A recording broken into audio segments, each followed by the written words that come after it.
Manu, for the speaker, obviously, this is a significant thing to say. He will not support Santos for re-election. What else did McCarthy tell you?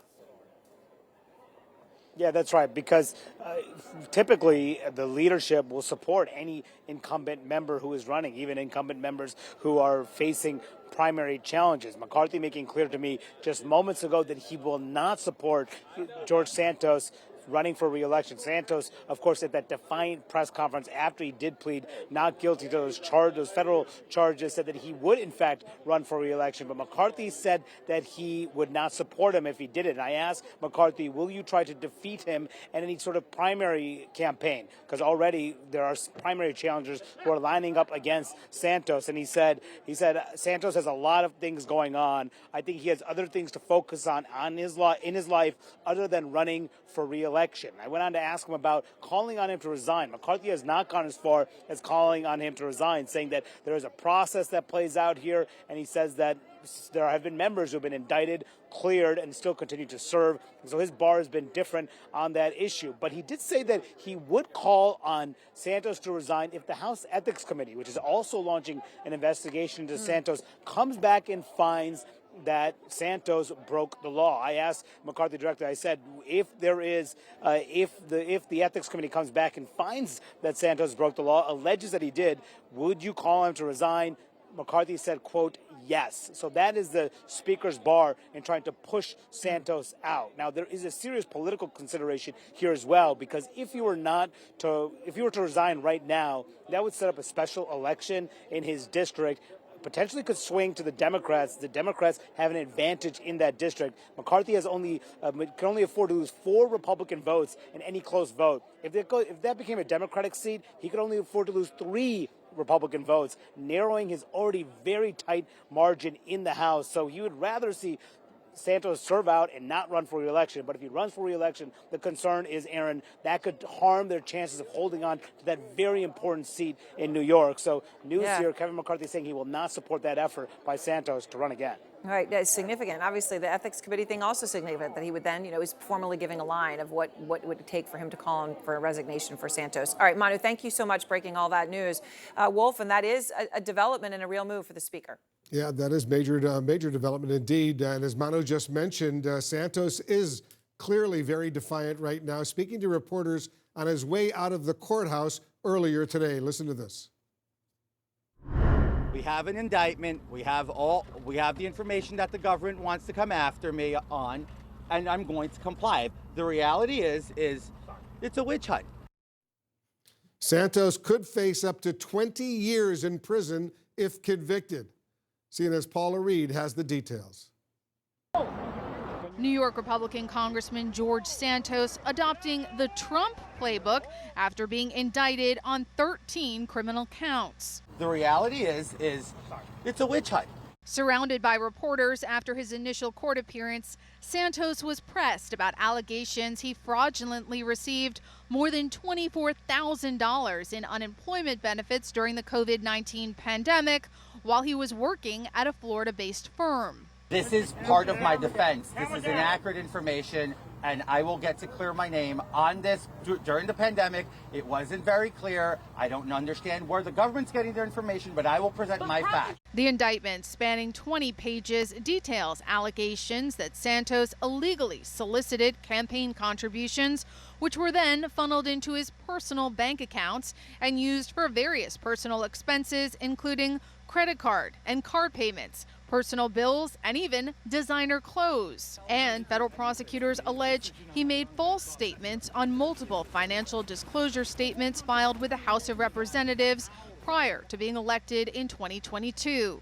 Taken together, the allegations in the indictment charge Santos with relying on repeated dishonesty and deception to ascend to the halls of Congress and enrich himself.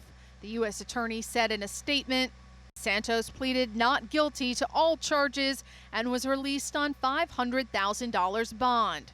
After his successful 2022 election, he was exposed for a series of lies about his personal history. He lied about attending college, working for powerhouse financial firms, and his mother being present at the World Trade Center during the 9/11 attacks. Did I embellish my resume? Yes, I did. And I'm sorry. Two veterans accused Santos of raising funds for life-saving surgery for their dog, only to keep the money for himself, which Santos denied. It's an open wound, and every time I see him, it's like pouring salt into it again. But I'm not in that bad place I was 6 years ago. Oh, good morning. Shabbat Shalom to everybody. He even lied about being Jewish and having grandparents who survived the Holocaust. So, as I've said many times, and I think you've heard me say this, I always joke, I'm Catholic, but I'm also Jew-ish, as in ish. As a condition of the congressman's release, he can only travel to New York and Washington. Now, tomorrow, he'll head back to Washington to vote on a border bill, and then he has to be back here in New York on June 30th for his next court hearing. But if he wants to go anywhere else in the interim, he needs to get permission from the court. Wolf?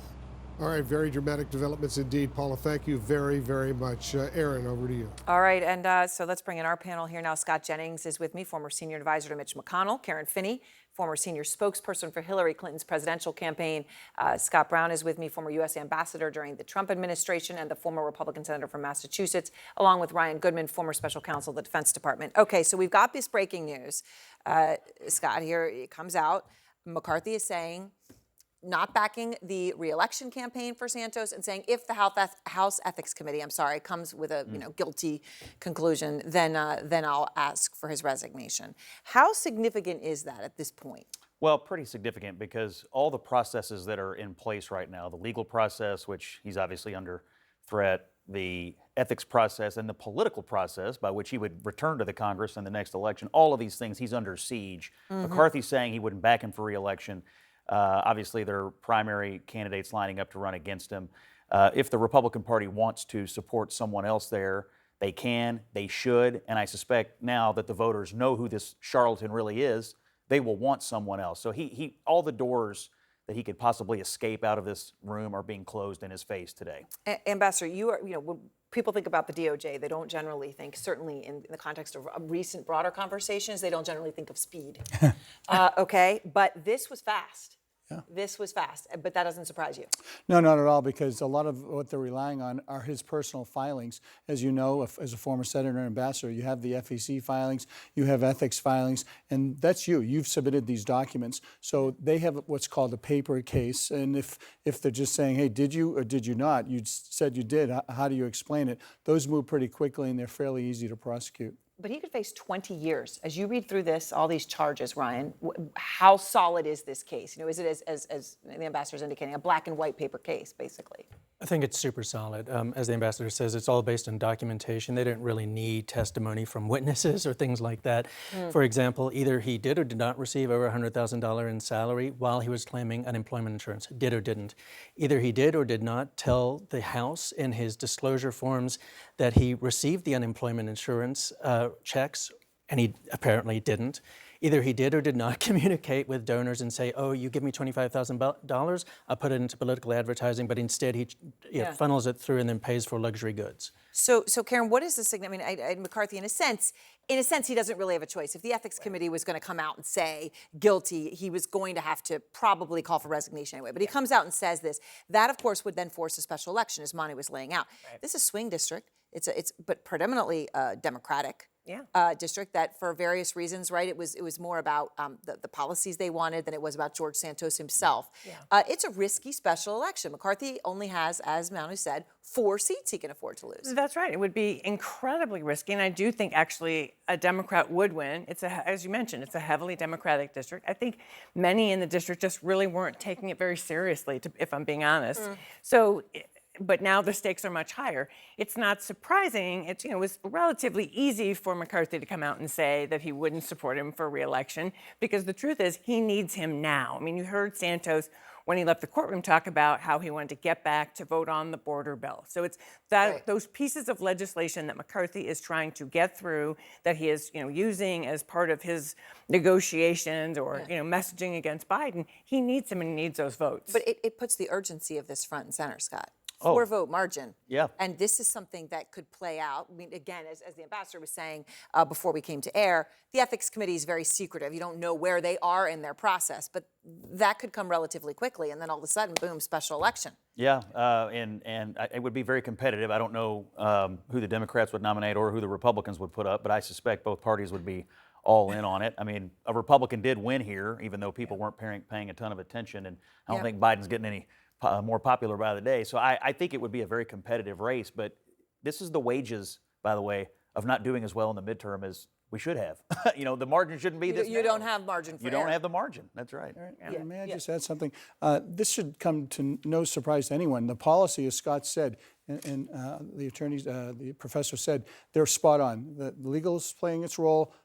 Obviously, the ethics committee is playing its role. But listen, there's plenty of blame to go around. The Democrats, Biden won this by 10 points. The Democrats didn't take it seriously, as you referenced, and they didn't, and as a result, he won. The Republicans didn't do the vetting, and neither did the media, because this stuff was out there. I mean, everybody knew. And yet they said, oh, this is a great guy, let's go, let's go, let's go. So shame on everybody.